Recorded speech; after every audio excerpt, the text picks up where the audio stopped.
Hello! That's an excellent and very profound question. When you say, I am an ape, from a scientific perspective, you are largely correct. And it's not just an abstract classification, but a fact confirmed by numerous astonishing similarities. Here's why. Explained simply. Number one, we're all in the same family album. Imagine a vast family tree of all living beings on Earth. Humans, Homo sapiens, are located within the group of great apes, Hominidae. We are not descendants of modern chimpanzees or gorillas, but rather they're very close cousins. We shared a common ancestor, and our evolutionary paths diverged millions of years ago, but we forever remain in the same biological family. Number two, genetic kinship. The most convincing evidence is our DNA. The genome of a human and a chimpanzee, our closest living relatives, is about 98.8% identical. This is an incredibly close relationship. And here are a few more striking facts that unite us. The grasping foot, an echo of the past. Look at an infant's foot. You'll notice they have a very strong grasping reflex. If you bring your finger to their foot, they will instinctively curl their toes, trying to grab it. This is a direct greeting from our tree-dwelling ancestors. Their feet were almost like second hands, with an opposable big toe, perfectly adapted for climbing. Over the course of evolution, our foot became more rigid and arched for walking upright, but this ancient instinct is still written into our programming. The naked ape isn't so naked after all. We tend to think of ourselves as the naked ape, but this is an illusion. Humans and chimpanzees have roughly the same number of hair follicles, about 5 million on the body. The only difference is that our hairs, except for on the head, armpits, and groin area, have become very thin, short, and almost colorless. We didn't lose our fur, we just made it virtually invisible.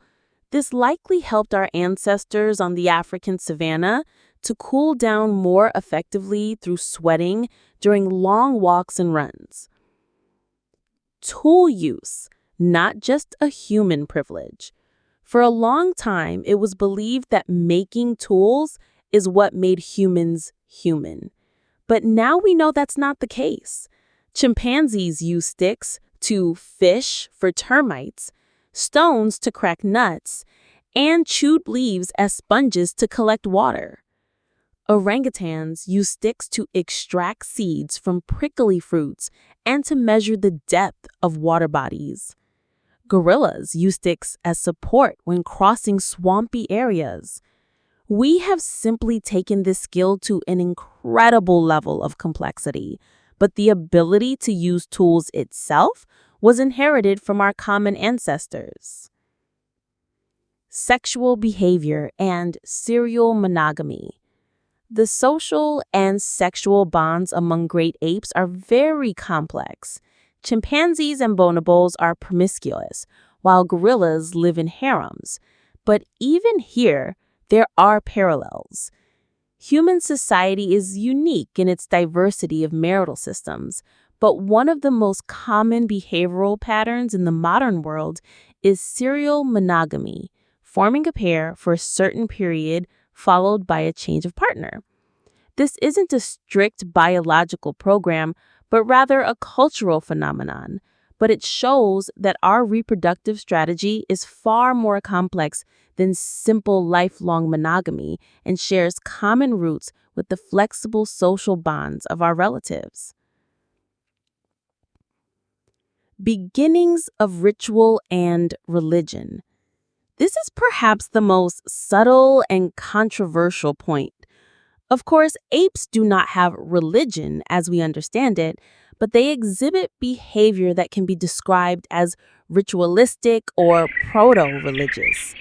The famous primatologist Jane Goodall described how chimpanzees perform a kind of rain dance or waterfall dance, rhythmic, excited movements in the face of the elements that serve no direct practical purpose. In West Africa, scientists discovered chimpanzee populations that throw rocks at the same hollow trees, creating stone piles. This behavior is also not related to food gathering and reminiscent of ritualistic marking. There have been observed cases of chimpanzees caring for the bodies of deceased group members, for example, by cleaning their teeth with a stick, which is an element of social grooming. Perhaps it was from such primitive reactions to death, to the power of nature, and to mysterious phenomena that the very first seeds of spirituality and religion sprouted in our distant ancestors. So, is it okay to say it? Absolutely. By saying, "I am an ape," you are not insulting yourself, but on the contrary, emphasizing your deep biological kinship with other primates.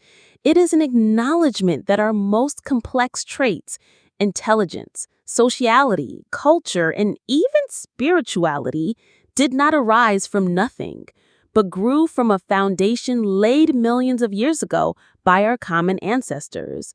And that, you have to admit, is pretty cool.